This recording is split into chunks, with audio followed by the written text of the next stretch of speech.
Bonjour et bienvenue à ce webinaire sur le programme EVE qui, on va le voir, est un des leviers pour accompagner la transition énergétique et écologique dans les transports. Je me présente, je suis Antoine Thomas, chargé de mission chez EcoCO2, entreprise qui participe au déploiement du programme EVE et aussi sur d'autres programmes d'accompagnement sur les économies d'énergie et la mobilité durable. Avant de vous présenter le sommaire, quelques informations pratiques pour suivre ce webinaire. Alors, pour tout souci technique, vous avez un bouton aide que vous pouvez solliciter. Le support de présentation est disponible en téléchargement pendant le webinaire en cliquant sur le bouton nuage et flèche. Ce webinaire sera diffusé en replay sur notre chaîne YouTube. Vous recevrez un mail justement pour accéder directement à ce replay. Vous pourrez aussi poser toutes vos questions pendant le webinaire dans la rubrique questions directement, et nous reviendrons donc sur ces questions en fin de webinaire. Et enfin, nous vous proposerons aussi en fin de webinaire un sondage afin de nous améliorer. Donc, ce webinaire qui va durer environ 1 heure va aborder les points suivants. Donc, nous démarrerons avec les enjeux carbone au plan national avec Victor Bormand de la DGEC. Puis, nous regarderons le contexte local avec Annabelle Vigilant de l'ADEME. Je vous présenterai ensuite le programme EVE et ses dispositifs. Puis, nous aurons des exemples concrets d'engagement dans le programme EVE avec M. Arnaud Filiol du groupe SEN, qui est basé à la Martinique, et Julien Anton, qui est gérant associé du cabinet Discader, qui est basé à La Réunion et qui a eu l'occasion d'accompagner des transporteurs dans leur démarche d'engagement. Mais avant d'aborder les enjeux nationaux, je laisse la parole à M. Liroy de la DEAL Martinique pour le mot d'introduction. Monsieur Liroy, c'est à vous. Bien, je vous en remercie et je salue tous les participants, en particulier bien, les destinataires principaux que sont les chefs d'entreprise, que sont les chargeurs. Je salue également effectivement nos interlocuteurs au plan national qui sont là, de l'ADEME notamment, au plan national et également au plan local. Je vous en remercie parce qu'en fait, cette démarche, elle est pour nous extrêmement importante. Voilà, dans un contexte martiniquais, je salue également donc, les représentants de Martinique Transport, donc, qui est un acteur essentiel dans, je dirais, la mise en œuvre de toutes les démarches au plan local relevant du transport et de la mobilité. Donc, je disais effectivement, donc, nous avons un contexte qui est tout à fait singulier par rapport à ce qu'on pourrait rencontrer au niveau national, puisque nous sommes sur un territoire extrêmement exigu, 1100 km², 300 km de route nationale, 600 km de route départementale. Beaucoup d'entreprises de petite taille, en fait. Nous avons là une morphologie tout à fait particulière avec, on dira, beaucoup de très petites entreprises, quelques entreprises, je dirais, d'une taille plus importante. Et c'est cela qui constitue vraiment la structure du transport, du secteur du transport en Martinique. Et pourtant, ce secteur, il a un rôle extrêmement important, tout ce qui relève des transports et de la logistique. Et puisque c'est un secteur qui est sollicité en permanence dans la vie courante et encore plus en partant de crise, puisque, comme vous le savez, nous sommes soumis à pas mal de, je dirais, donc, d'aléas climatiques.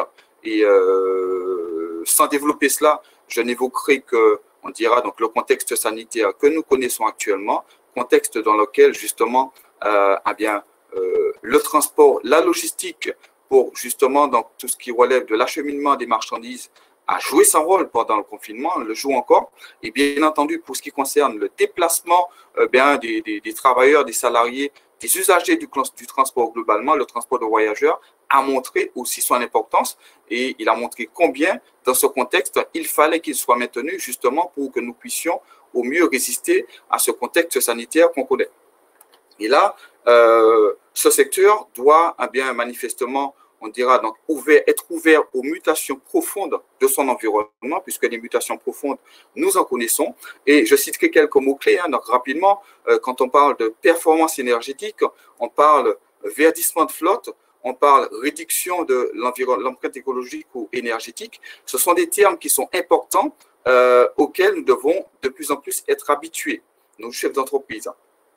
Et en cela, donc, la démarche Eve, eh bien, elle prend tout son sens et notre rencontre aujourd'hui, elle a justement une dimension tout à fait particulière par rapport à cela.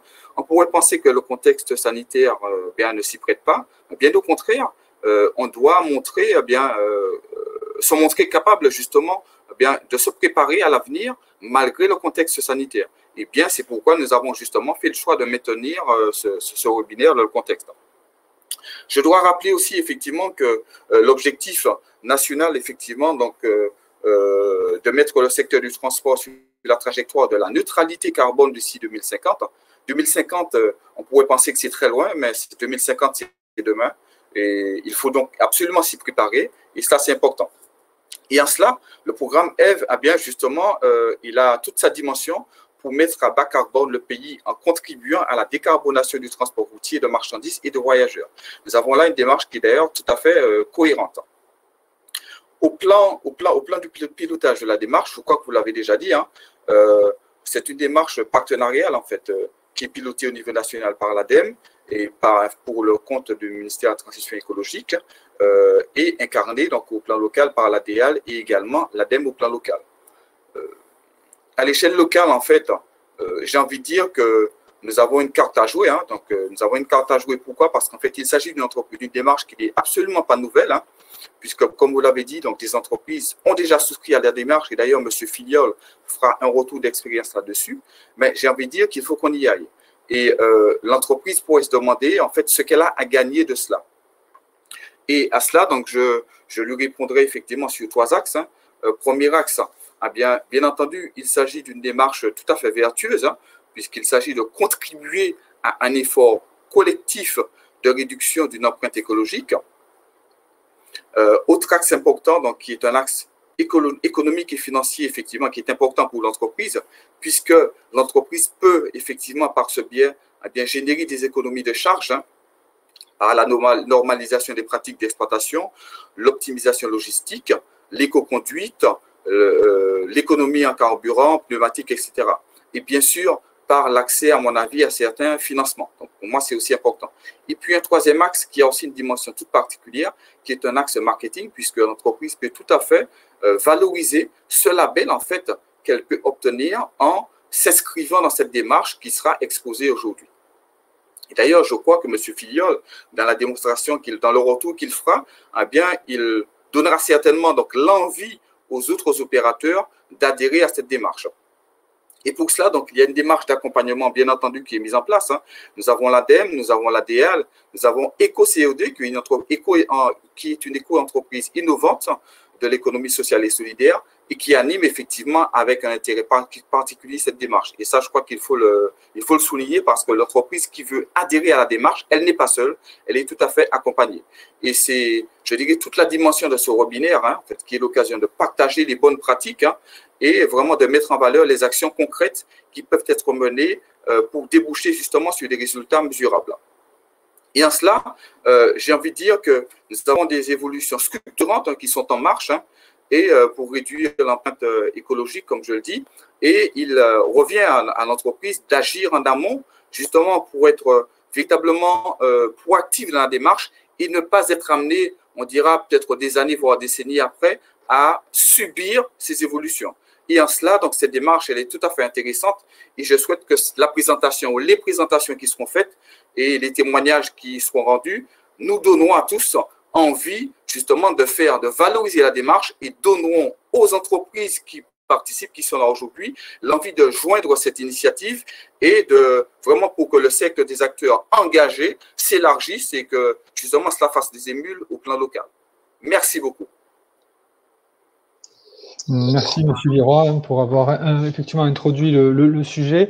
On va voir maintenant effectivement que cette démarche, elle s'inscrit dans un contexte global et doit participer, doit essayer de répondre aussi à sa mesure à des enjeux nationaux, voire internationaux, que va nous présenter Monsieur Victor Bormand de la DGEC. Je vous laisse donc la parole. Oui, bonjour à toutes et à tous. Merci beaucoup de me permettre d'effectuer cette petite présentation. J'espère que vous m'entendez bien. Donc moi, je me présente rapidement. Je suis Victor Bormand, chargé de mission au département de lutte contre l'effet de serre de la Direction générale de l'énergie et du climat. Et je vais vous parler limitation du réchauffement climatique sous l'angle décarbonation du transport. Décarboner le transport pour limiter le réchauffement climatique. Je présenterai succinctement les grands enjeux généraux du climat et la contribution du secteur du transport dans la stratégie de long terme de la France. Alors, à grande échelle, il est clairement constaté une hausse de la température mondiale suivant une dynamique croissante, avec comme point culminant pour le moment l'année 2016, au premier rang des années les plus chaudes depuis ce que l'on appelle l'ère pré-industrielle, c'est-à-dire environ vers 1850. Le phénomène, il est également observable en France, avec une répétition des pics de chaleur sur les dernières années, 2014, 2018, 2019, des vagues de chaleur plus intenses, plus étendues dans le temps, et ayant diverses conséquences sur les écosystèmes, sécheresse accrue, incendies, hausse du niveau des océans, etc. Face à cela, une vraie prise de conscience à tout niveau du réchauffement climatique, que ce soit au niveau citoyen ou des gouvernants, entraîne les pays à parvenir à un accord pour que chaque partie de cet accord, chaque pays, prenne sa contribution à l'effort général de limiter le réchauffement climatique bien en dessous de 2 degrés d'ici la fin du siècle. C'est l'accord de Paris de décembre 2015. La France, pour sa part, a présenté en juillet 2017 un plan climat dont l'objectif directeur, on l'a mentionné, est d'atteindre la neutralité carbone à l'horizon 2050. Neutralité carbone, ça signifie zéro émission nette, ou encore l'équilibre entre ce qui peut être absorbé par les sources de puits de carbone et ce qui reste émis après qu'on a opéré toute la réduction d'émissions de gaz à effet de serre que l'on puisse mener. Pour rendre cet objectif de neutralité atteignable, la France met en place une stratégie de long terme dont elle s'est dotée à travers la loi de transition énergétique pour la croissance verte, donc abrégée ici LTECV. Cette stratégie, elle repose sur 2 volets. D'une part, la stratégie nationale bas carbone, SNBC, et d'autre part, la programmation pluriannuelle de l'énergie, la PPE. La stratégie nationale bas carbone, elle est là pour définir une trajectoire de réduction d'émissions de gaz à effet de serre jusqu'à l'atteinte de l'objectif fixé en 2050.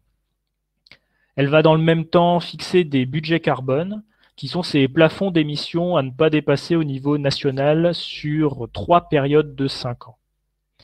Et elle va fixer pour cela les grandes orientations stratégiques à suivre jusqu'à cet horizon. La PPE, pour sa part, va définir les priorités d'action à mener à plus court terme sur 2 périodes de 5 ans. Alors pour ce webinaire, on parcourra plutôt les grandes lignes tracées dans la SNBC pour avoir une vision plus globale du contexte et des enjeux afférents au secteur du transport. Sur cette diapo, vous avez l'illustration en bleu de la trajectoire de réduction d'émissions nationales, tous secteurs économiques confondus, qu'il faut suivre pour atteindre l'objectif de neutralité carbone prévu en 2050, avec un point de passage prévu en 2030. Donc comme vous le constatez, le défi est immense, la trajectoire est pentue, mais elle est fondée sur un scénario réaliste qui intègre la contribution de chaque secteur d'activité. Notamment, le plus fort potentiel de réduction d'émissions se trouve dans la décarbonation quasi complète des secteurs consommateurs d'énergie, tous visés. On cite par exemple le bâtiment, l'industrie, la production d'énergie et bien sûr le secteur du transport. Alors sur le graphique, les émissions liées à la consommation d'énergie sont représentées par ce qui est encadré en rouge, et c'est ce qui doit être complètement réduit pour parvenir, comme on le voit sur la droite du graphique, à un équilibre entre ce qui reste émis et ce qui peut être absorbé. La contribution du secteur du transport est donc primordiale, puisque c'est le premier secteur contributeur des émissions nationales de gaz à effet de serre, donc les chiffres de 2019, avec une part de 30% des émissions nationales. Le transport routier, c'est 94% de ces émissions. Et le transport routier de marchandises ainsi que le transport routier de voyageurs hors voitures particulières, c'est 40% des émissions du transport routier. Vous voyez donc sur le graphe présenté ici en orange la trajectoire de réduction des émissions de gaz à effet de serre que le secteur du transport devra suivre pour parvenir à sa décarbonation complète, exception faite de ce que l'on appelle les émissions de fuite incompressibles. Et donc, ça passe d'un niveau d'émission aujourd'hui similaire à celui de 2015, affiché sur la diapo, donc d'environ 137 mégatonnes d'équivalent CO2, à un niveau de 4 mégatonnes d'équivalent CO2 dans 30 ans.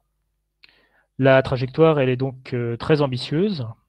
Encore une fois, elle est construite sur un scénario qui identifie différents leviers d'action à mobiliser conjointement de façon intégrée dans toute politique menée pour le secteur du transport. Donc, ces leviers d'action, c'est maîtriser la hausse de la demande de transport en favorisant les circuits courts et l'économie circulaire. C'est décarboner le parc de véhicules et accompagner l'évolution des flottes en adaptant les infrastructures. C'est améliorer la performance énergétique des véhicules et c'est optimiser l'utilisation des véhicules via le taux de chargement en masse et en volume, et s'inscrire dans une logique multimodale, notamment encourager le report modal et le recours au transport massifié. Comme illustration du levier de décarbonation de l'énergie consommée, le renouvellement des parcs de véhicules immatriculés d'ici 2050 doit grandement favoriser le déploiement des énergies alternatives. Pour les véhicules légers, c'est-à-dire les voitures particulières et les véhicules utilitaires légers, les VP et les VUL, une électrification massive jusqu'à 100% de voitures particulières électriques neuves immatriculées dès 2040. Pour les véhicules lourds, c'est-à-dire les autobus, les autocars et les poids lourds de transport de marchandises, ce sera plutôt une diversification du mix énergétique, étant entendu que, dans le même temps, le secteur de la production d'énergie devra en parallèle suivre une trajectoire atteignant la décarbonation complète du gaz et du diesel qui restent consommés dans ce mix énergétique varié. Les véhicules doivent en outre consommer moins d'énergie, être plus efficaces énergétiquement, selon des objectifs progressifs fixés par la réglementation européenne sur les standards d'émissions de CO2 des véhicules neufs mis sur le marché. C'est ce que l'on voit sur la partie droite de cette diapositive. Une échéance à l'horizon 2030 est bien indiquée et doit enclencher cette dynamique d'amélioration de l'efficacité énergétique. Pour le transport de marchandises, un meilleur taux de chargement moyen des véhicules est également visé. Enfin, en application du plan climat de 2017, la loi française a également fixé l'objectif de fin de vente des véhicules légers neufs utilisant des énergies fossiles en 2040, ce qui complète mon précédent propos sur l'électrification massive, notamment des voitures particulières. Il est également nécessaire de maîtriser la hausse de la demande de transport afin de parvenir à un découplage entre la croissance du trafic de fret et le PIB. Également, renforcer le recours au transport massifié afin de permettre un report modal plus prononcé et dynamiser la compétitivité du fret ferroviaire et la compétitivité du transport fluvial pour parvenir à une activité moins émettrice à l'unité transportée. Voilà, pour terminer, je dirais que mettre en œuvre la SNBC, outre prévoir des trajectoires pour les grands secteurs économiques, c'est avant tout mobiliser tous les acteurs, car chacun peut prendre sa part dans l'action, que ce soit l'individu, la collectivité, les entreprises ou bien sûr l'État. C'est se mobiliser à toutes les échelles, à savoir mener des actions de dimension nationale comme des actions au niveau local. Et bien sûr, c'est mettre en place une approche intégrée pour prendre en compte les objectifs de la stratégie et ses orientations dans l'ensemble des actions menées. Merci beaucoup. Merci M. Bormand pour cette présentation et ce tour d'horizon donc des enjeux climat nationaux. Mais qu'en est-il finalement des enjeux au niveau local, du contexte local? Pour nous en parler, Annabelle Vigilant de l'ADEME. Eh bien, bonjour à toutes et à tous. Donc, Annabelle Vigilant, donc je me présente. Donc, je suis en charge, donc je suis ingénieure à l'ADEME, en charge des approches territoriales intégrées climat, air, énergie, transport, mobilité durable et aménagement durable, ainsi que de l'observation des données justement énergétiques. Alors, je vais voir. Voilà. Donc, qui est l'ADEME d'abord? Donc, un petit rappel pour certains. Donc, un établissement public à caractère industriel et commercial, sous tutelle du ministère donc de l'écologie, de transition écologique et du ministère de l'enseignement supérieur et de la recherche. Donc, nous sommes en région, donc en charge de mettre en œuvre vraiment les politiques publiques sur les domaines de l'énergie, l'efficacité énergétique, l'énergie renouvelable, la qualité de l'air, la gestion des déchets, la préservation des sols et la lutte contre le bruit. Nous aidons à la fois donc les entreprises, les collectivités, les pouvoirs publics et indirectement le grand public, et apportons des méthodologies, des expertises, du conseil et du financement sur à la fois les études et les investissements. Alors c'est vrai que nous accompagnons plutôt les projets innovants, exemplaires, qui sont souvent volontaires et qui vont au-delà de la réglementation. Alors quelques données sur le contexte local. Donc en Martinique, il faut savoir que 67% de l'énergie finale consommée, elle est consommée par le transport. L'énergie finale, c'est vraiment l'énergie qui arrive, par exemple, à la station essence, à la prise d'électricité. C'est vraiment l'énergie consommée par les usagers. Et 67% d'énergie consommée par les transports. Et quand on regarde un petit peu le domaine des transports, eh bien, on voit que nous avons une grosse partie, évidemment, qui est consommée par le transport routier à 63%. 30% le transport aérien et 6% le transport maritime.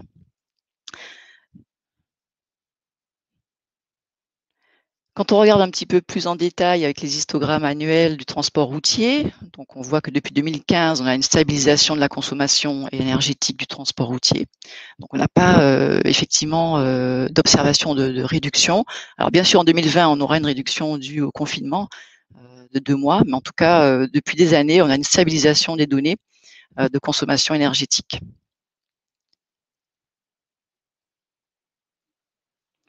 Quand on regarde un petit focus aussi, un zoom sur le transport routier, eh bien, on voit que 80% de l'énergie du transport routier est consommée par le transport de voyageurs.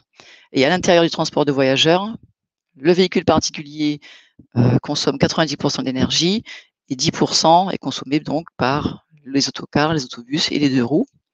Et puis, dans le transport routier, le transport de marchandises représente à peu près 20%. Donc, vous avez des données un peu macroscopiques qui vous permettent de voir les enjeux. Alors aujourd'hui, nous allons parler du programme F qui va avoir une action sur le transport de marchandises et sur le transport de voyageurs par autobus et autocar. Au niveau des émissions de gaz à effet de serre, M. Bormand de la DGEC vous a indiqué qu'au niveau national, on est à 30% des émissions de gaz à effet de serre au niveau du transport. Il faut savoir qu'en Martinique, on est à 46%. Donc c'est un enjeu majeur en termes d'émissions. Et bien sûr, ce secteur du transport a une part très importante dans le changement et le climatique. Donc c'est un enjeu majeur sur lequel on doit travailler. Et si on regarde au niveau des polluants maintenant, nous avons Madilinaire, donc l'association agréée pour la surveillance de la qualité de l'air, qui régulièrement donc fait son inventaire des émissions. Et pour 2016, nous indique que le transport routier contribue à 39% des émissions de monoxyde de carbone Et donc, on est à près de 30% d'oxyde d'azote et des particules fines, sachant qu'en 2015, les données étaient un peu plus faibles. Donc, on ne va pas dans le bon sens non plus, puisqu'on voit que ces émissions augmentent, malgré, normalement, l'introduction de véhicules censés être moins émissifs par rapport aux véhicules neufs. Donc, nous avons ici un enjeu de santé publique majeur.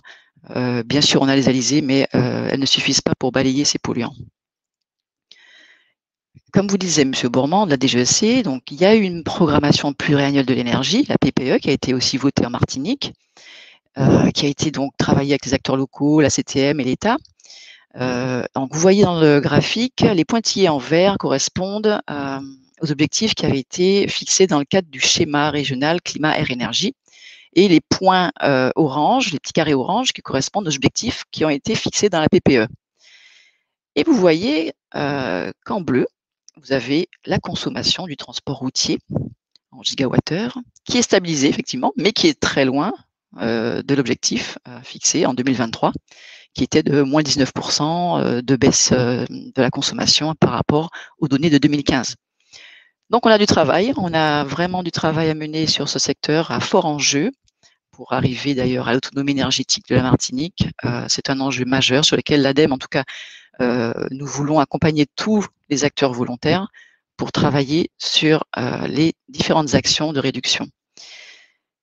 Un dernier point concernant la PPE. Alors, pour notamment les entreprises de transport public de personnes, à partir de 2020, donc 1er janvier 2020, si vous avez un parc de plus de 20 véhicules, eh bien, quand vous renouvelez quelques véhicules, vous devez normalement choisir 50% de ces véhicules en faible émission. Alors, faible émission, il y a un décret qui est sorti et qui précise qu'il y a deux groupes de véhicules faible émission. Donc, c'est les véhicules électriques, les véhicules hydrogène, les véhicules au gaz, donc biogaz, ils sont, avec une partie renouvelable, et puis les véhicules globalement électriques et hybrides.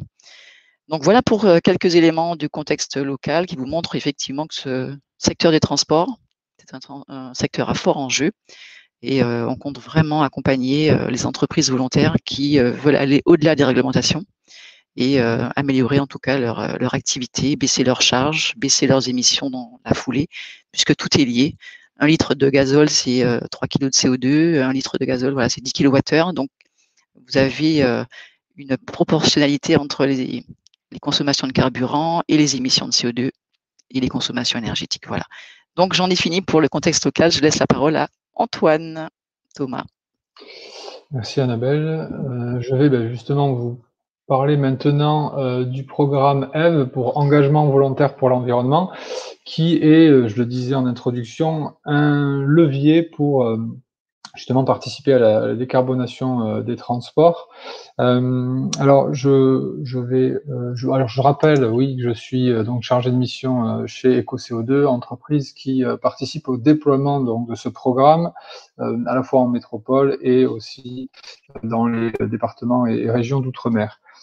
Alors, le programme EVE est un programme donc, national qui est porté par l'ADEME, dans un travail conjoint avec les organisations professionnelles nationales et un programme soutenu donc par l'État et financé dans le cadre du dispositif des certificats d'économie d'énergie. Donc ce programme, il vise deux points essentiels. Donc d'une part, à accompagner l'ensemble des acteurs du transport, à la fois les chargeurs, les commissionnaires et les transporteurs, dans la réduction de leur impact énergétique et environnemental. Et d'autre part, il vise à faciliter donc la transmission d'informations environnementales entre ces différents acteurs, notamment dans le cadre du décret information des émissions de gaz à effet de serre, des prestations de transport que nous aurons l'occasion, enfin, sur lequel nous aurons l'occasion de revenir tout à l'heure. Donc ce programme, il regroupe trois dispositifs d'engagement qui soutiennent chaque acteur de la chaîne dans sa démarche de développement durable, à la fois les acteurs qui effectuent le transport et ceux qui le sous-traitent à un tiers. Donc le dispositif Objectif CO2, par exemple, accompagne les entreprises de transport routier de marchandises et de transport routier de voyageurs dans leur démarche de réduction des émissions de gaz à effet de serre. Donc, les entreprises de transport routier de marchandises, elles peuvent agir pour leur compte propre ou pour le compte de clients. Et les transporteurs de voyageurs sont les opérateurs de lignes urbaines et interurbaines, de transport scolaire ou de tourisme. Le dispositif Fret 21, quant à lui, aide les entreprises qui achètent des prestations de transport à mieux intégrer l'impact environnemental de ces prestations. Donc, on utilise aussi communément le terme de chargeur pour désigner ces entreprises industrielles ou commerciales. Mais il peut aussi s'agir de l'État ou des collectivités locales qui vont recourir à des prestataires pour réaliser des transports. Enfin, il y a un troisième dispositif qui est un peu plus récent, qui est FCOM, pour engagement volontaire des commissionnaires, et qui accompagne donc les commissionnaires de transport qui, eux, organisent le transport de marchandises pour le compte d'un donneur d'ordre en ayant recours à différents modes de transport. Donc, chaque dispositif consiste en une démarche volontaire de réduction des émissions de gaz à effet de serre de ces activités de transport. Donc, quel que soit le dispositif, l'entreprise s'engage dans un plan d'action sur 3 ans pour réduire donc, son impact carbone. Donc, concrètement, elle va dans un premier temps réaliser un bilan de ses émissions, un bilan initial. Puis, elle va identifier les actions à travailler et se fixer un objectif de réduction à 3 ans. Puis ensuite, au cours de ces 3 années d'engagement, elle va suivre l'avancement des actions et l'évolution des émissions. Donc, quel que soit le dispositif, l'entreprise élabore un plan d'action personnalisé selon des axes de progrès qui sont définis et qui sont propres à chaque dispositif. Donc, dans le cadre de Fret 21, les actions vont s'organiser autour du taux de chargement, de la distance parcourue, des moyens de transport mobilisés et des achats responsables. En ce qui concerne FCOM, on a aussi 4 axes d'action. Donc, les moyens de transport qui sont en propre, que l'entreprise possède, puisqu'on a des commissionnaires qui ont aussi une activité de transport et qui possèdent une flotte de véhicules. On a les achats transport, la collaboration avec les clients et la démarche RSE. Et enfin, le dispositif objectif CO2. Alors, je vois que l'image a sauté, je la remets. Le dispositif objectif CO2 qui, lui, s'organise autour de 4 axes d'action: le véhicule, le carburant, les conducteurs et l'organisation des transports. Donc, parmi le top 5 des actions engagées par dispositif, donc là, on a fait un état des lieux des actions qui ont été choisies en priorité par les entreprises engagées dans le programme EVE, selon les dispositifs. Donc, dans le cadre d'objectifs CO2, les transports routiers de voyageurs et transports routiers de marchandises. Donc, la première action qui est mise en place, c'est le suivi des consommations, puisqu'effectivement, c'est indispensable pour pouvoir suivre ces émissions dans le temps et voir effectivement la réduction réalisée.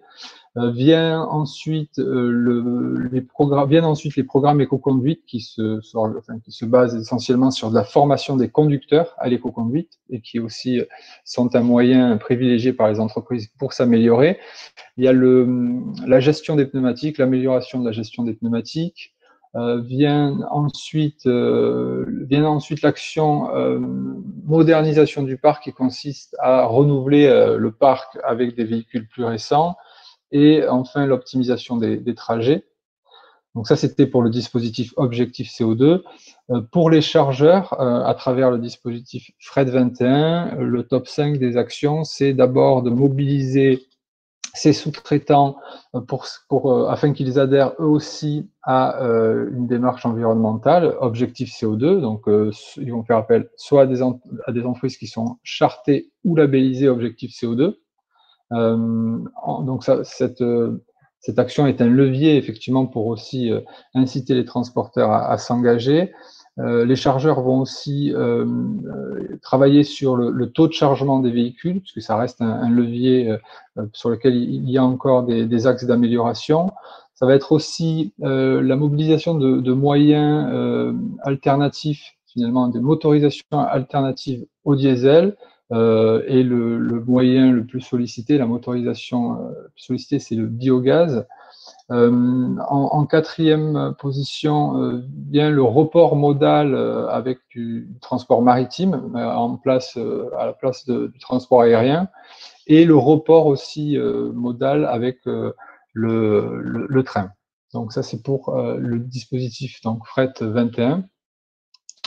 Pour le dispositif FCOM, pour les commissionnaires, donc les actions les plus sollicitées, alors elles vont porter notamment sur la flotte propre de l'entreprise, puisque les commissionnaires, parmi les commissionnaires engagés, la plupart ont une flotte en propre, et donc une partie des actions va porter sur cette flotte propre, mais ils vont aussi sensibiliser donc leurs sous-traitants au programme EV et au dispositif du programme EV.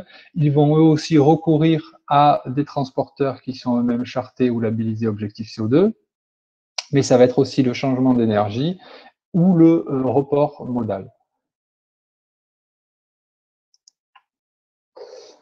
Donc les potentiels de réduction, donc tout dispositif confondu, que ce soit donc Fret 21, FCOM ou objectif CO2, les entreprises qui sont engagées jusqu'à aujourd'hui se sont fixées en moyenne un objectif de réduction à 3 ans de 8,3%.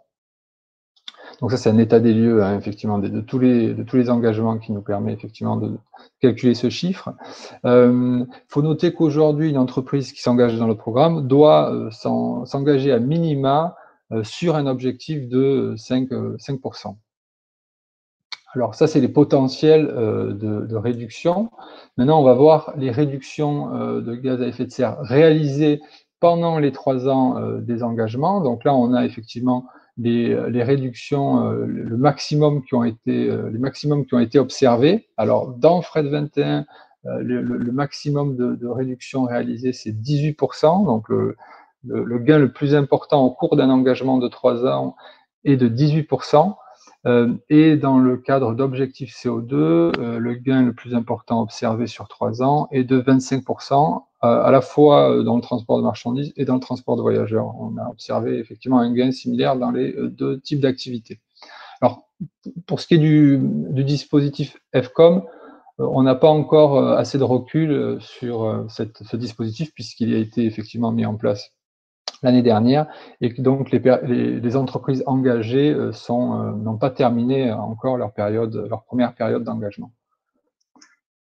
Donc, une chose importante par rapport au programme EV, les entreprises qui s'engagent dans ce programme bénéficient gratuitement d'outils pour calculer leur impact carbone et définir leur plan d'action, et aussi d'un support technique dans la mise en place et le suivi de leur démarche.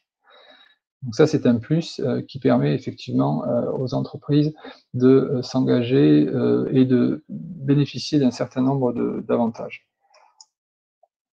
Alors, il existe aussi, dans le cadre du programme EV, un label pour les transporteurs routiers. Donc ce label, donc à côté de la démarche d'amélioration à travers effectivement la réduction des émissions, il existe donc ce label objectif CO2, donc qui est pour l'instant réservé aux transporteurs routiers.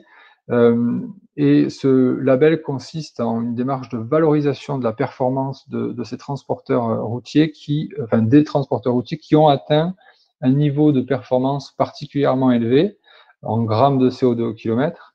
Donc ce label, il est attribué pour 3 ans aussi sur la base d'un audit qui va vérifier la fiabilité des données et le niveau de performance de l'entreprise par rapport à un référentiel. Et enfin, le programme F, c'est aussi, et ça c'est un dispositif qui est nouveau, c'est une plateforme qui permet aux acteurs d'échanger des données environnementales. Donc les transporteurs peuvent ainsi à travers cette plateforme, communiquer les données nécessaires à leurs clients et se mettre aussi en conformité avec l'article du Code des transports relatif à l'information GES des prestations de transport. Ça, c'est important, hein, cette plateforme, elle permet de communiquer effectivement cette information.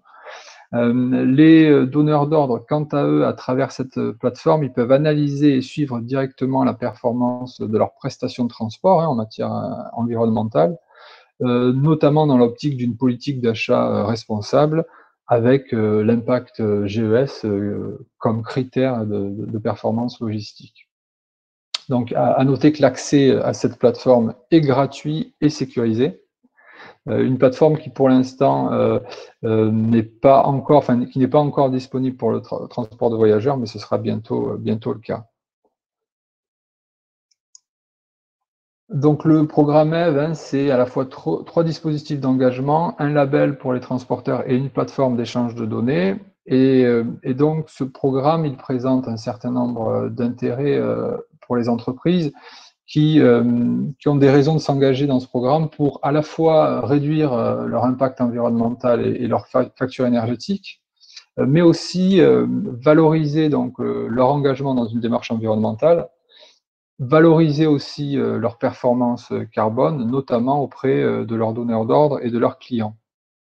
J'en ai parlé, c'est aussi bénéficier d'outils pour répondre aux obligations réglementaires, notamment en matière de bilan GES et d'information GES. Donc le programme fournit des outils qui permettent de calculer et de transmettre l'info GES.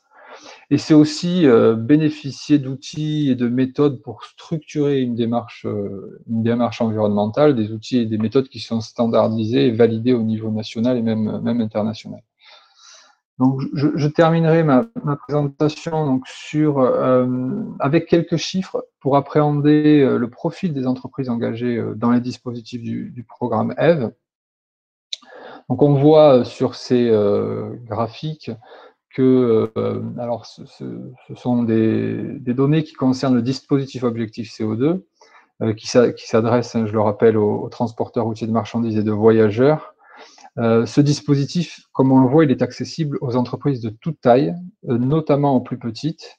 On voit sur le graphique de droite qui correspond à la répartition donc, des entreprises engagées dans le dispositif objectif CO2, des entreprises de transport routier de marchandises à droite, hein, dans le dispositif objectif CO2, réparties par taille. Effectivement, près de 60% des entreprises engagées, des entreprises de transport routier de marchandises engagées dans ce dispositif ont moins de 50 salariés. Mais c'est un dispositif dans lequel on a également des entreprises de taille moyenne et des grandes entreprises. Donc, idem dans le transport routier de voyageurs, à gauche, le graphique de gauche, même si là on a une part un peu plus importante d'entreprises de taille moyenne ou grande. Donc, effectivement, en définitive, on peut dire que c'est un dispositif qui convient à toutes les tailles d'entreprises. En niveau des flottes, en fait, des entreprises engagées, le dispositif objectif CO2, que ce soit dans le transport de marchandises ou de voyageurs, convient à tout type de flotte, que ce soit des véhicules utilitaires légers, hein, dans le transport de marchandises, ou des ensembles routiers ou des porteurs. Et dans le transport de voyageurs, on va des véhicules de moins de 10 places aux autocars et autobus, en passant par des véhicules de taille intermédiaire. Dans le dispositif Fret 21, là aussi, hein, donc là, ce graphique porte sur les entreprises engagées dans Fret 21 et on voit qu'elles appartiennent à une multitude de secteurs d'activité avec une prédominance de quatre secteurs, hein, l'agroalimentaire, le BTP, l'industrie et la chimie, qui représentent à peu près 70% des entreprises engagées. Donc, je préciserai là encore qu'il y a des grandes entreprises engagées dans Fret 21, mais aussi des petites et moyennes entreprises. Donc, c'est un dispositif qui aussi est adapté à tout type d'entreprise.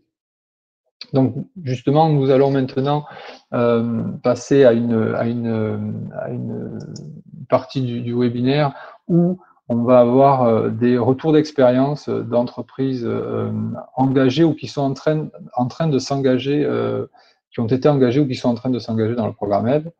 Mais avant ça, je rappelle que vous pouvez, pour toute précision, toute information sur le programme EVE, me contacter directement. Donc, vous voyez mon adresse mail qui s'affiche.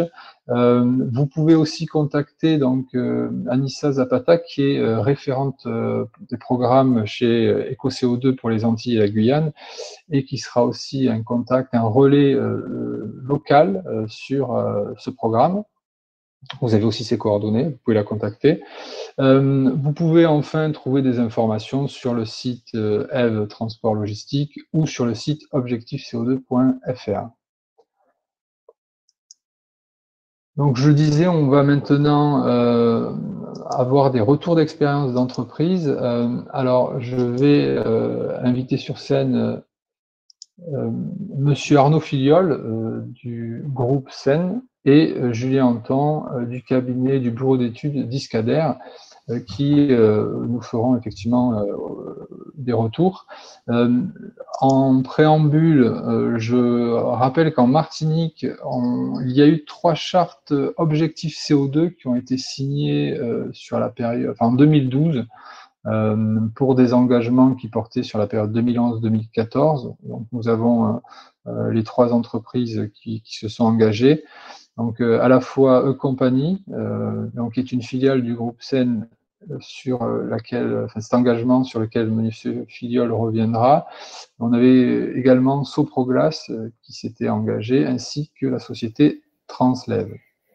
Donc ces entreprises qui se sont engagées en Martinique ont, à l'époque, se sont engagées sur un objectif moyen de réduction de 5%.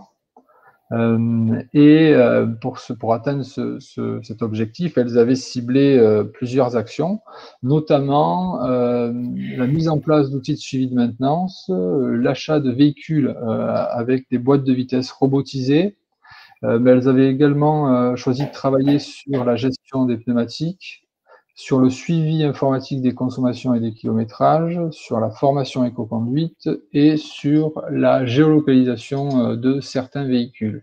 Et on constate effectivement que les gains observés, les gains réalisés ont pu atteindre 6,5% pour l'une de ces entreprises.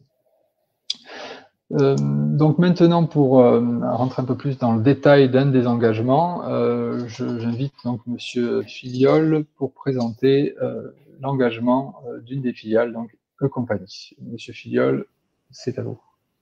Merci, bonjour à tous. J'espère que vous m'entendez bien. Oui, on vous entend. Oui. Voilà, donc je vais vous présenter le retour d'expérience de compagnie qui s'est engagé il y a 10 ans dans cette démarche.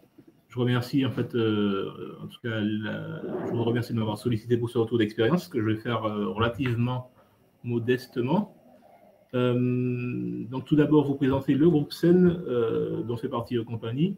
Donc le groupe SEN qui opère essentiellement en Martinique, mais également en Guadeloupe, à Saint-Martin et en Guyane, se compose d'une dizaine de filiales. Donc vous voyez les logos à l'écran. Ce groupe SEN représente à peu près 700 collaborateurs et surtout une flotte de camions de plus de 180 poids lourds.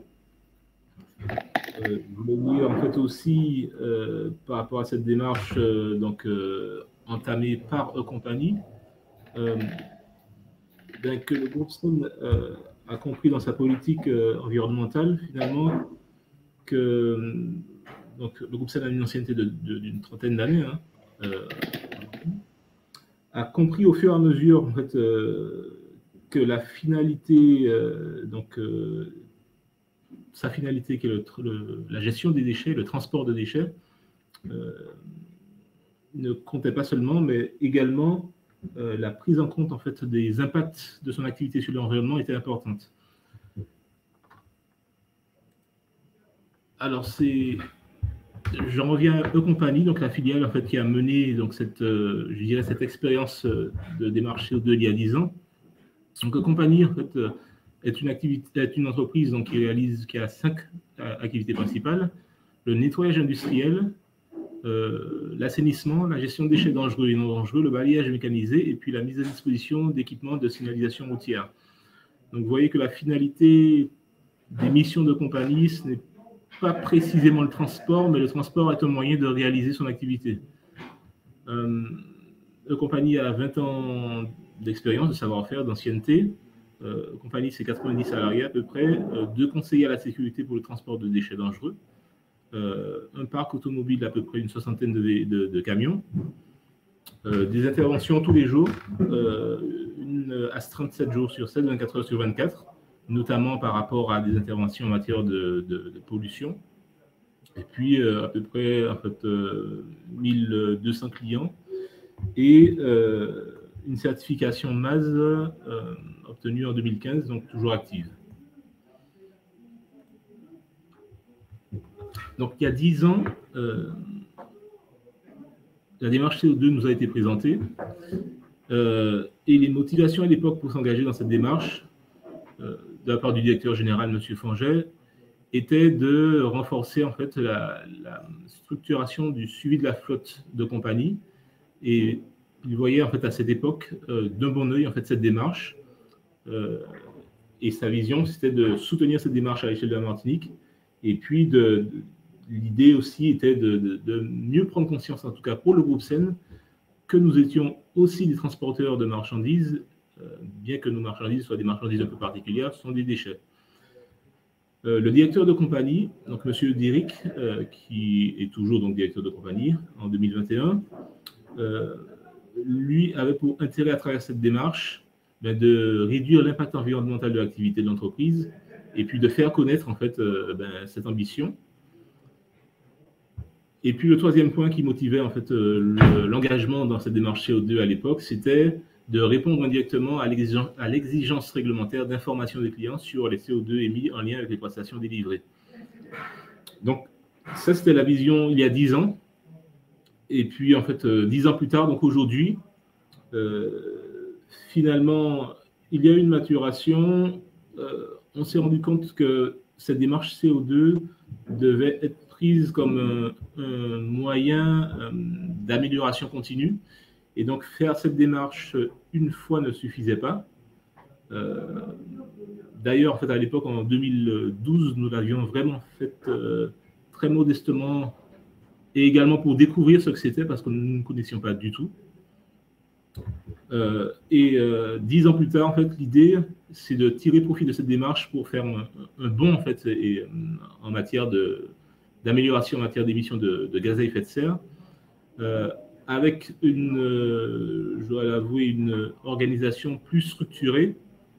On a tiré quelques leçons aussi des 3 ans en fait, de cette démarche.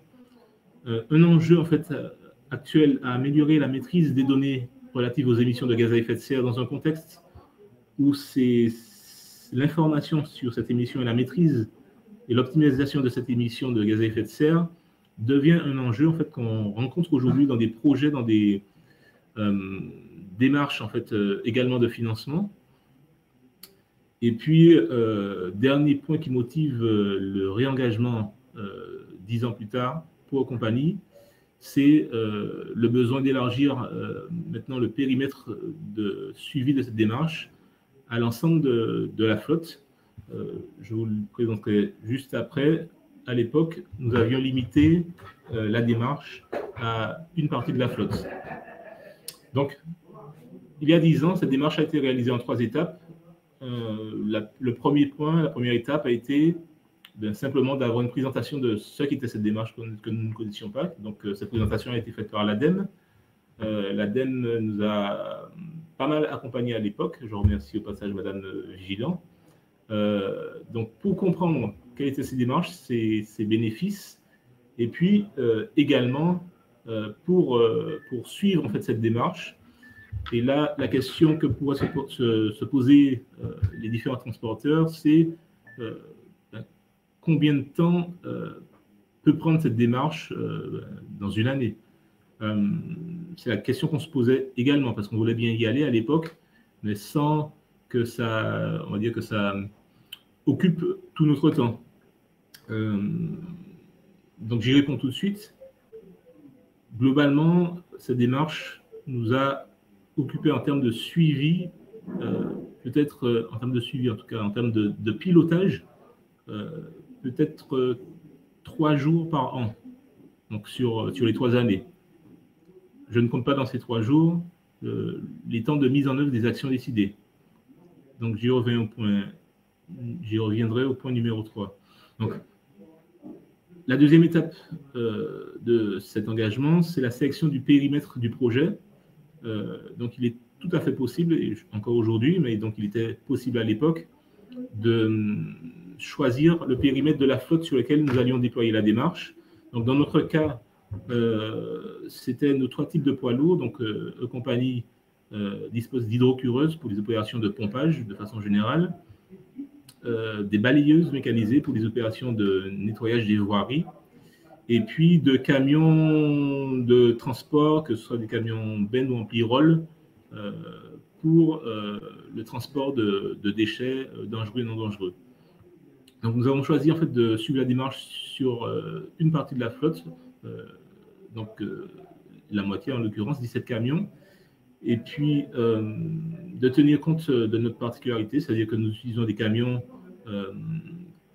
dotés d'équipements de travail, donc qui sollicitent également en fait le carburant, donc le gazole, et puis de suivre également la démarche sur 50% des chauffeurs, donc 32 chauffeurs sur 64 à l'époque. Le troisième point était de valider donc, un état initial, donc l'année 0 qui était l'année 2011 pour nous, donc de relever les données d'exploitation de l'année 0, donc le gazole consommé, les kilomètres parcourus, les tonnages transportés sur cet échantillon de notre flotte, et dès l'année 2011 d'avoir une idée de notre situation, donc un peu un miroir, qui nous permettrait de fixer des objectifs. Donc en étape numéro 3, fort de cet état initial, un certain nombre d'actions ont été choisies dans le catalogue proposé par la démarche CO2. Je vais y revenir juste après. Nous avons pu lancer cette démarche donc, à ce moment-là. Donc je dirais que les 3 étapes ont pu se faire en peut-être 3 réunions distinctes, et sur un mois, le temps notamment de récupérer les données. Donc, j'y reviens, les données d'activité, les données d'exploitation, c'est le nerf de la guerre dans cette démarche. Monsieur Thomas en a parlé. Il faut absolument avoir au moins au démarrage une bonne idée, voire une estimation précise, une mesure précise, donc des litres de gazole consommé, des kilomètres parcourus et des tonnages de marchandises transportées. Dans notre cas, autant les mesures étaient fiables pour le gazole consommé et les tonnages transportés, autant nous avions un manque de fiabilité sur les kilomètres parcourus, et donc ça nous paraissait un frein en fait au démarrage. Mais finalement, on a été relativement rassuré en fait sur ce point, l'état initial, et on a pu commencer en estimant en fait les kilomètres parcourus, en se basant sur les véhicules pour lesquels les données étaient les plus fiables, et puis en fait en les reportant sur les véhicules pour lesquels les données étaient moins fiables.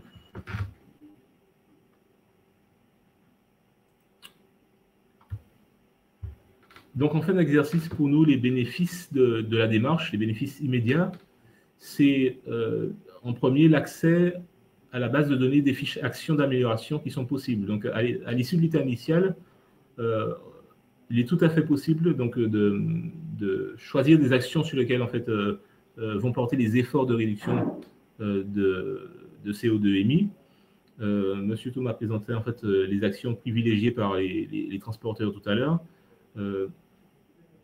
Je trouvais que cette base de données en fait, était vraiment intéressante. Elle nous a pas mal impressionné au début parce que je crois qu'il y a facilement plus de 50 actions possibles. Et on peut faire vraiment son choix dans les actions, donc que ce soit le rechappage de pneus, que ce soit en fait effectivement la mise en place de logiciels de suivi du parc. Donc nous avons fait notre choix en fait, en tout cas c'était un point fort. Un deuxième bénéfice immédiat de la démarche, c'était dès l'état initial, la mesure immédiate de la situation en termes d'émissions, donc ce que nous n'avions pas du tout au moment où nous avons lancé cette démarche. Et puis un troisième bénéfice, c'était la possibilité de bénéficier du logo qui valorisait la démarche dès le départ, et au passage un logo plus esthétique sur nos camions que le nouveau sticker obligatoire en fait, qu'on apprécie un peu moins. Je parle du sticker sur l'obligation d'affichage des points morts, en fait, des angles morts en fait, sur les véhicules. Et puis les résultats obtenus à l'issue des 3 ans sont les suivants. Enfin, en tout cas, le résultat principal, un point positif, c'est le passage de 175 tonnes CO2 émis à l'année à 153 tonnes CO2. Les actions clés en fait, que nous avons choisies à l'époque, c'était l'installation de GPS afin de rationaliser les tournées, la formation à l'éconduite de nos chauffeurs, avec des retours très intéressants de certains chauffeurs qui bénéficiaient bien des formations FIMO-FCO, mais enfin n'étaient pas suffisamment sensibilisés et challengés en fait, sur l'éco-conduite en fait, au quotidien. Le point négatif que je mets en exergue, c'est que nous avons vraiment, à l'époque, en fait, nous sommes vraiment entrés dans cette démarche, on va dire, pour la connaître et pour l'initier.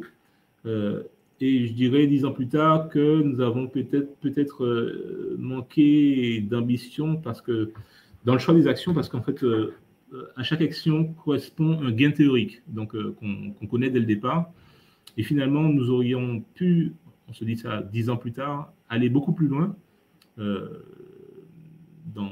le choix des actions. Enfin, ça correspondait peut-être en fait à notre maturité de l'époque, mais l'idée peut-être pour effrayer, pour ne pas effrayer en fait et encourager surtout les transporteurs intéressés par la démarche, c'est que je me dis que cette démarche doit vraiment être prise comme dans un premier temps en fait on va dire en fait un levier en fait pour connaître sa situation, et puis je ne pense pas que ce soit une démarche qu'il faille initier qu'une seule fois, mais vraiment répéter. La raison pour laquelle en fait nous nous y remettons, parce que c'est une démarche qui peut être vraiment un outil dans une optique d'amélioration continue et d'optimisation continue, en tout cas des émissions de gaz à effet de serre.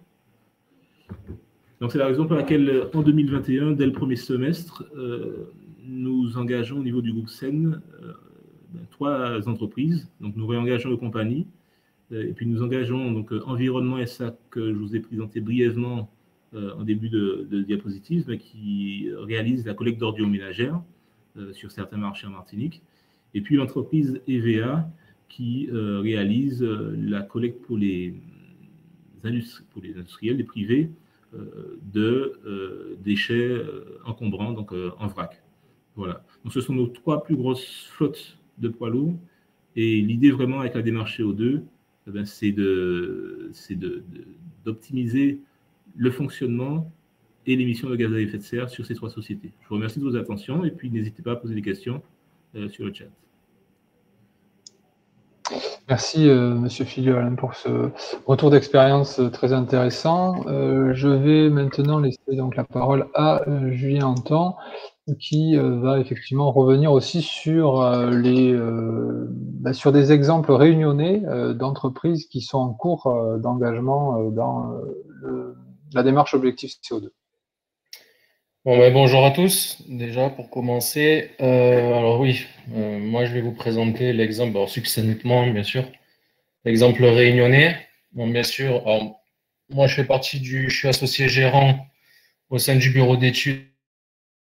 Donc on est spécialisé à la base dans le domaine de la gestion des déchets, mais on s'est formé il y a déjà maintenant plusieurs années sur les bilans carbone et les bilans gaz à effet de serre, et on a été sollicité à plusieurs reprises par des transporteurs ici à La Réunion pour les accompagner, notamment sur le dispositif objectif CO2. Les transporteurs s'engagent. 2 entités de transport pour l'instant, engagées. Disons que dans le cadre du dispositif, elles sont pas encore engagées. On est encore dans la phase de diagnostic. Pour l'entreprise Moulan que vous voyez sur la gauche de la diapo, on en est plus déjà sur le choix du plan d'action, enfin sur le choix des actions qui pourraient être intégrées au plan d'action. Et pour BCI, Bourboncard Investissement, on est dans une phase un peu plus en amont avec encore dans le diagnostic, dans la comptabilisation des émissions. Alors, pourquoi je vous présente ces deux entités-là comme ça? C'est pour que vous puissiez vous faire une idée de la taille de ces entreprises-là et la typologie des véhicules qui sont engagés dans le dispositif. Les typologies de véhicules que vous voyez là, ce sont les catégories de véhicules qui sont demandées par l'ADEME, enfin, qui sont cadrés par l'ADEME sur leur plateforme. Ces deux entreprises-là, ça c'est juste pour information, ces deux entreprises-là, donc Transport Moulan et BCI, elles sont engagées dans le dispositif parce que leur donneur d'ordre a demandé à ce qu'elles soient engagées. Ce n'est pas une volonté propre de l'entité, c'est plus, disons, une obligation contractuelle. Le donneur d'ordre, c'est la CEMITEL, c'est une société d'économie mixte qui est la référente pour les transports routiers de personnes de la Civis. La Civis, c'est une communauté intercommunale dans le sud de la Réunion. Et le réseau urbain s'appelle Alternéo. Bon, voilà. Ces deux entités-là, elles se sont engagées parce que le donneur d'ordre leur a demandé de s'y engager. Le donneur d'ordre de la CEMITEL est déjà engagé depuis plusieurs années maintenant. Je pense qu'ils vont basculer sur une phase de label, mais ça, j'en suis pas certain, disons. Bon, voilà. Les typologies de véhicules, bon, ça sert à rien de rentrer dans le détail. Ça, c'est juste pour votre information, pour que vous voyez un petit peu dans quel ordre on se trouve pour ces deux acteurs-là. Donc, c'est nous qui accompagnons les deux entités. Elles ont souhaité avoir un apport externe parce qu'elles n'avaient pas forcément le temps de s'en occuper en interne. Donc, comme je vous le dis, on est dans la phase de diagnostic encore. Ça fait déjà plusieurs mois qu'on est dans cette situation-là. On a eu quelques difficultés pour récolter les données d'entrée. Il y a pas mal de données qui sont demandées sur la plateforme en ligne, puisque pour ce dispositif-là, vous avez un accès avec des codes d'accès sur la plateforme. Et en fait, tout se passe en ligne. Mais il me semble que ça a été dit de toute façon précédemment lors de la présentation. La plateforme est facile d'utilisation, mais disons que vous devez avancer étape par étape. Et il faut être sûr des informations que vous rentrez systématiquement pour ne pas avoir à revenir dessus par la suite. Là, ce que je vous donne pour les données cibles, ce que j'indique, anticiper et faciliter, c'est vraiment, en gros, mâcher le travail pour les personnes qui vont devoir vous remonter les informations. Que vous soyez un bureau d'études externe qui accompagne une entité ou un collaborateur en interne qui s'occupe du dispositif pour la boîte dans laquelle il travaille, il va falloir faciliter la tâche aux personnes qui vont vous remonter les informations. Sans ça, vous allez perdre un temps fou sur la collecte de ces infos. Comment vous allez faciliter ces remontées d'informations? Il va falloir que vous traduisiez les données qui sont demandées sur la plateforme de manière compréhensible et que le complément d'information puisse vous remonter rapidement. Nous, ce qu'on a fait, c'est qu'on a traduit toute la plateforme sous format Excel, c'est-à-dire toutes les données que vous voyez là dans le petit 1, activité carrosserie principale, norme euro, vitesse moyenne, gabarit, kilomètre total, consommation de carburant, nature du carburant, déclivité moyenne, effectif affecté à chaque catégorie de véhicule. Ça, ce sont des données qui vont devoir vous remonter, sans quoi vous ne pourrez pas avancer sur la plateforme. C'est des données de base, des données d'entrée qu'il va vous falloir récolter. Et bon, nous, on a trouvé que le format Excel était le plus simple pour le diffuser dans les services et pour avoir des données qui remontent assez facilement. Mais bon, vous pouvez travailler autrement. Nous, on a trouvé que c'était le plus simple. Vraiment, j'insiste là-dessus, sinon vous allez avoir des freins sur les remontées d'infos. C'est traduire ce que vous retrouvez sur la plateforme en langage simple et directement accessible pour tout le monde. Les responsables d'exploitation, les exploitants, ils n'ont pas forcément le temps au jour le jour de s'occuper de ce type de problématiques-là. il faut que vous leur facilitiez la tâche. J'insiste là-dessus, là vous le voyez en petit 2, sur l'indicateur phare du dispositif, objectif CO2, c'est le voyageur kilomètre. Donc ça, c'est le socle du dispositif. C'est l'unité de mesure, bon, c'est noté sur la Diapo, l'unité de mesure équivalent au transport d'un voyageur sur 1 kilomètre. Ça paraît un petit peu barbare comme ça, mais bon, le dispositif veut qu'on fonctionne avec cet indicateur-là. Les informations pour obtenir cet indicateur-là, elles sont plus ou moins précises et plus ou moins maîtrisées par l'entité de transport. Vous avez différentes manières de calculer avec plus ou moins de précision cet indicateur-là.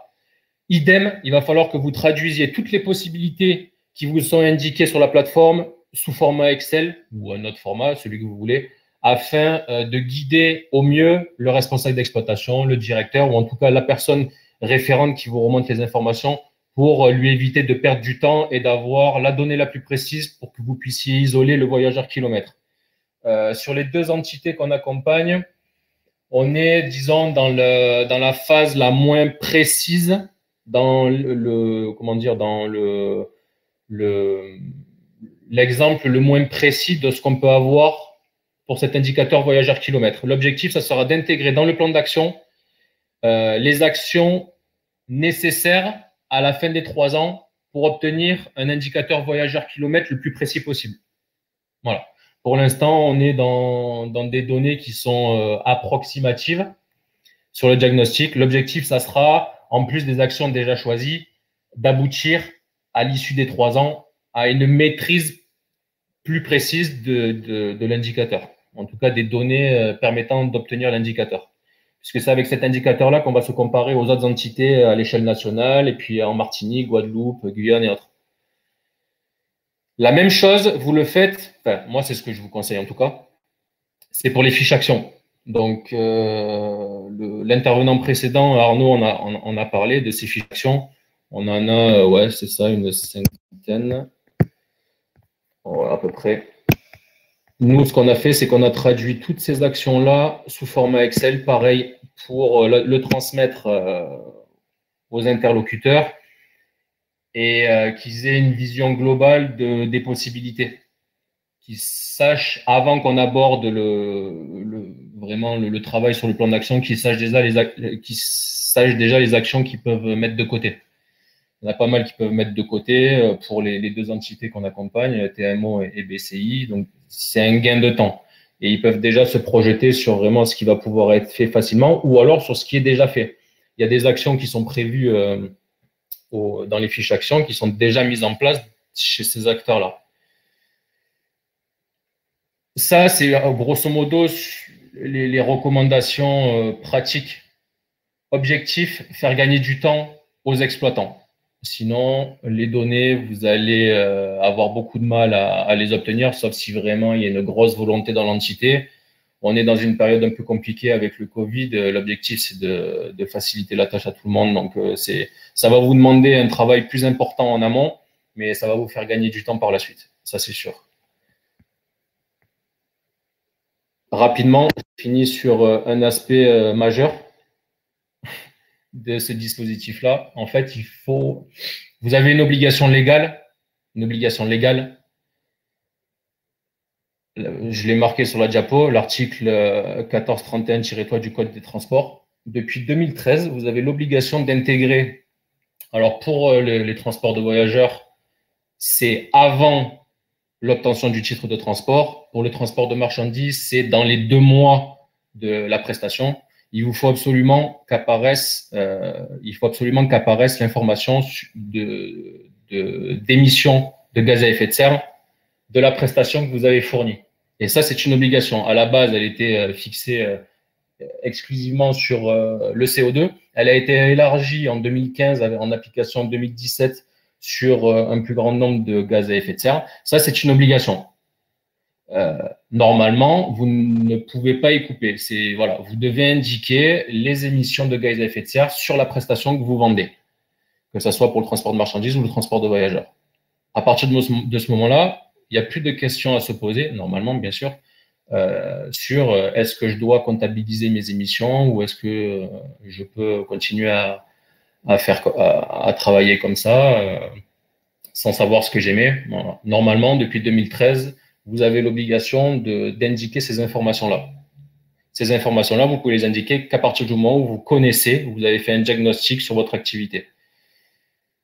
Certes, c'est contraignant, mais vous pouvez faire d'une pierre deux coups, ça a déjà été évoqué au préalable. Ben, vous pouvez vous engager dans le dispositif Objectif CO2 pour avoir les données qui vous permettront de renseigner l'information gaz à effet de serre, c'est-à-dire le respect de votre obligation légale. C'est une possibilité.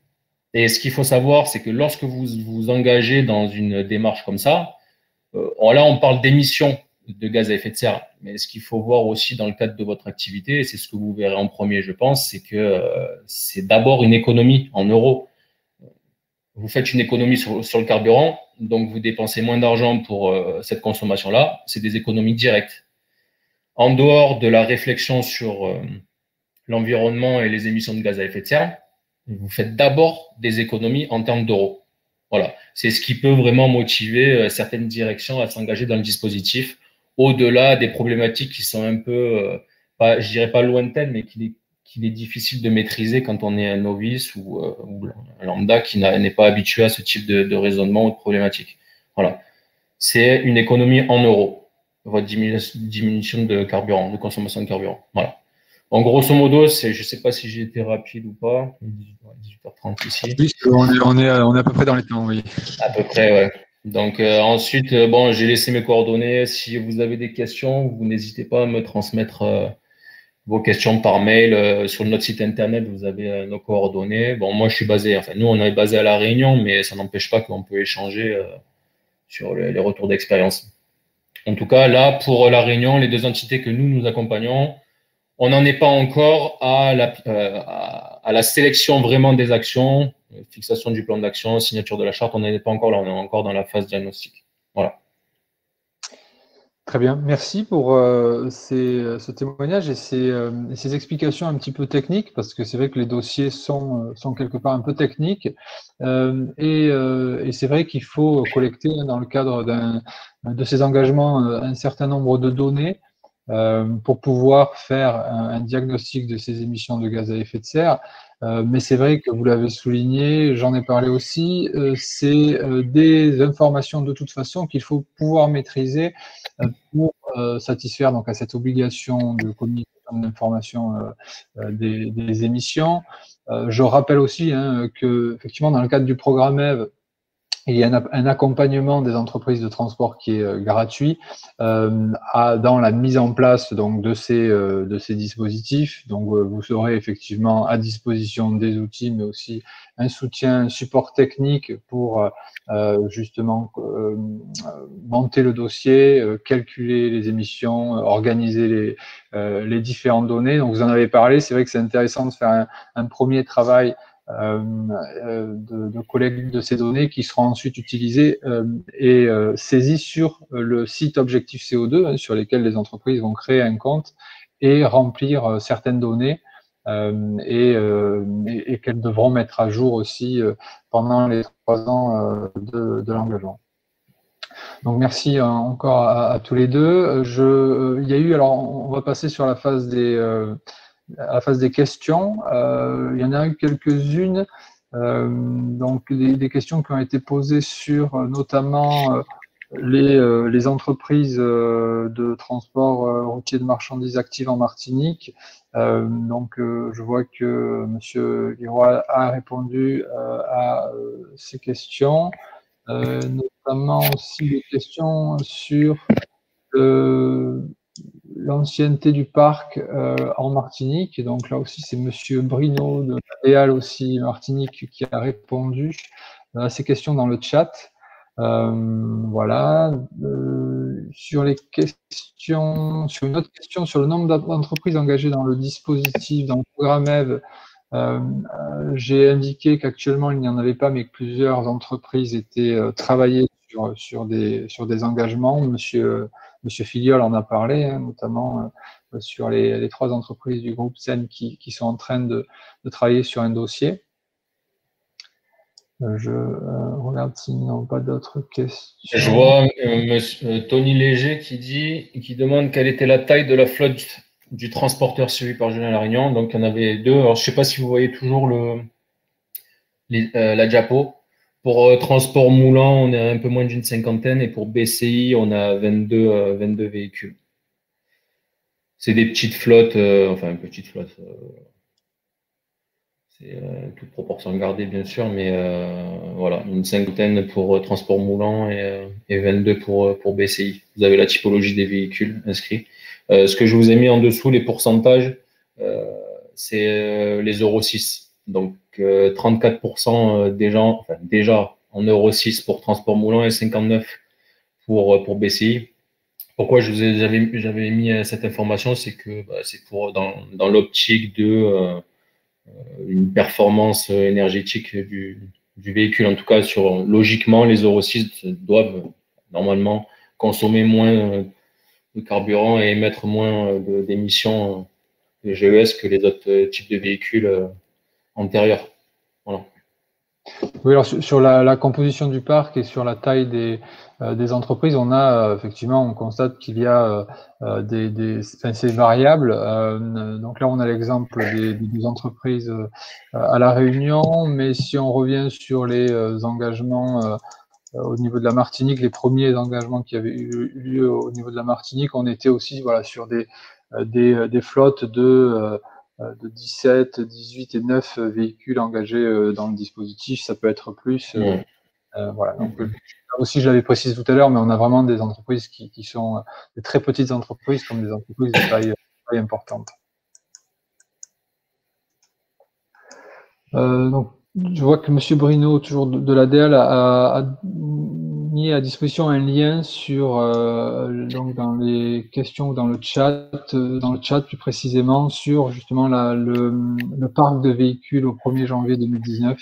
Donc, si ça vous intéresse, vous pouvez aller chercher ce lien dans le chat. Je vois que nous n'avons pas de nouvelles questions. Donc, on a un peu débordé, donc si vous avez des questions, profitez-en. Sinon, si vous avez des questions après le webinaire, n'hésitez pas. Vous avez, je rappelle que sur le support qui était téléchargeable, et qu'il est sûrement encore, vous avez mes coordonnées, donc n'hésitez pas à me solliciter. Je vais donc en profiter pour informer que nous aurons un futur webinaire le mardi 23 mars qui portera sur les solutions innovantes pour réduire l'impact environnemental du fret maritime. Donc le mardi 23 mars de 14h30 à 15h15. J'en profite aussi pour remercier donc tous les intervenants qui ont participé à ce webinaire. Je remercie aussi l'équipe comme d'EcoCO2 qui participe à l'organisation aussi de chaque webinaire que nous organisons.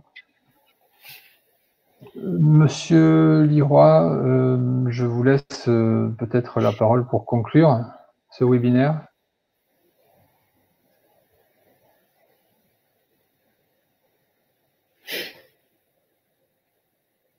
Peut-être un problème de connexion, je crois, pour Monsieur Liroy.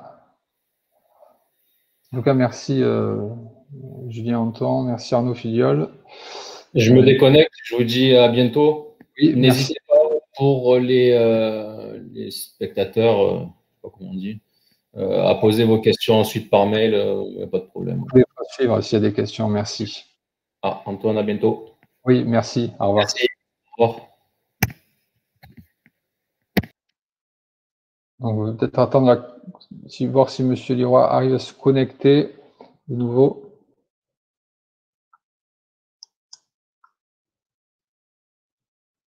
Donc, merci M. Filiol pour votre intervention. Et... Vous m'entendez? Oui. Oui, on vous entend. Oui. Oui. Eh bien, j'allais dire, je remercie grandement l'ensemble des participants de la qualité des échanges. Et je retiens de tout cela, bien que la démarche est tout à fait possible. Comme l'ont montré M. Filiol et l'intervenant de la réunion, donc il s'agit d'une démarche qui est tout à fait possible. Et j'ai envie de dire que ce n'est pas parce que nous avons un tissu d'entreprises avec une majorité de petites entreprises que nous ne pouvons pas y aller. L'exemple a été donné et je crois que nous devons tout à fait donc, le saisir. Et nous avons, en participant notamment à des entreprises de transport routier de voyageurs, et je retiens vraiment l'enjeu qui a été évoqué, donc en termes bien entendu de vertu pour l'entreprise, donc de participer à la démarche collective de réduction de l'empreinte écologique, mais aussi un enjeu individuel pour l'entreprise consistant justement dans des économies de charges qui sont tout à fait possibles et qui ont un impact direct sur la rentabilité des entreprises et aussi un impact aussi en termes d'image de l'entreprise.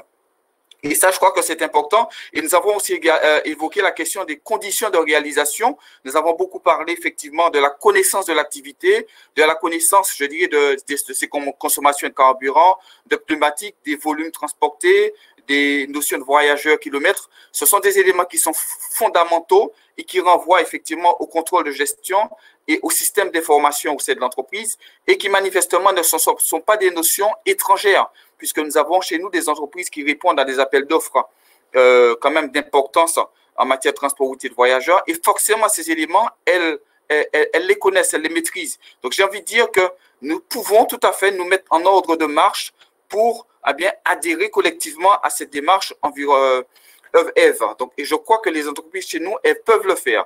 Et je crois en leur capacité justement à se mobiliser, notamment les entreprises, donc l'entreprise Unité Sud Transport et aussi d'autres entreprises de transport routier de marchandises pour y aller.